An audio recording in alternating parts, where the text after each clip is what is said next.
Hello everyone, welcome to Sanmarga classes. ವರ್ಗಗಳು ಮತ್ತು ವರ್ಗಮೂಲಗಳು ಅಧ್ಯಾಯದ 51ನೇ ಪ್ರಶ್ನೆಯನ್ನ ಗಮನಿಸಿ.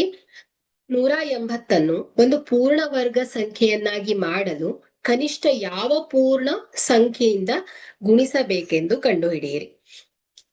ಸೊ ಇಲ್ಲಿ ಮೊದಲನೇದಾಗಿ ಏನ್ ಮಾಡ್ಬೇಕು, 180 ಅನ್ನೋದು ಒಂದು ಸಂಯುಕ್ತ ಸಂಖ್ಯೆ. ಸೊ ಇದನ್ನ ನಾವು ಏನ್ ಮಾಡೋಣ, ಅವಿಭಾಜ್ಯ ಅಪವರ್ತನಗಳನ್ನಾಗಿ ಬರ್ಕೊಳ್ಬೇಕಾಗತ್ತೆ. ಸೊ 180. ಓಕೆ, ಸೊ ಇದನ್ನ ನಾವು ಫಸ್ಟ್ 2ರಿಂದ ಭಾಗಿಸಿ. 2 9 18 0. So 2 4 8 2 5 10. So 3 1 3 3 5 15. So 3 5 15. So 5 1 5.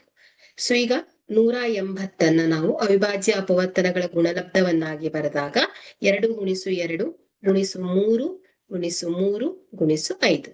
So ಈಗ ಅಪವರ್ತನಗಳನ್ನ ಗುಂಪುಗಳನ್ನಾಗಿ ಮಾಡ್ಬೇಕು. ಸೊ ಇಲ್ಲಿ ವರ್ಗ ಅಲ್ವಾ, ಸೊ 2 ಜೋಡಿಗಳನ್ನಾಗಿ ಮಾಡ್ಬೇಕಾಗತ್ತೆ.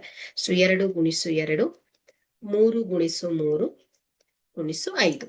ಸೊ ಇಲ್ಲಿ 2 ಮತ್ತು 3ಗೆ ಜೋಡಿಗಳಿವೆ, ಆದ್ರೆ 5ಕ್ಕೆ ಜೋಡಿ ಇಲ್ಲ ಅಂತ ಆಯ್ತು.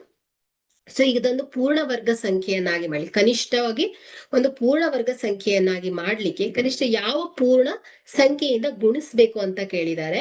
ಸೊ ಹಾಗಾದ್ರೆ ಇಲ್ಲಿ 180 ಪೂರ್ಣ ವರ್ಗವನ್ನಾಗಿ ಮಾಡ್ಲಿಕ್ಕೆ ಸೊ ಅದನ್ನ ಕನಿಷ್ಠ 5ರಿಂದ ಗುಣಿಸ್ಬೇಕಾಗತ್ತೆ. ಓಕೆ, ಸೊ ಹಾಗಾದ್ರೆ 180 ಗುಣಿಸು 5 = ಎಷ್ಟು ಹೇಳಿ, 900 ಬರುತ್ತೆ. ಸೊ ಇಲ್ಲಿ 900 ಅನ್ನೋದು ಒಂದು ಪೂರ್ಣ ವರ್ಗ ಸಂಖ್ಯೆಯಾಗಿತ್ತು. ಸೊ ಇದರ ವರ್ಗಮೂಲ ನೋಡಿ, 900ರ ವರ್ಗಮೂಲ ಏನ್ ಹೇಳಿ, 30 ಆಗಿದೆ. Thank you.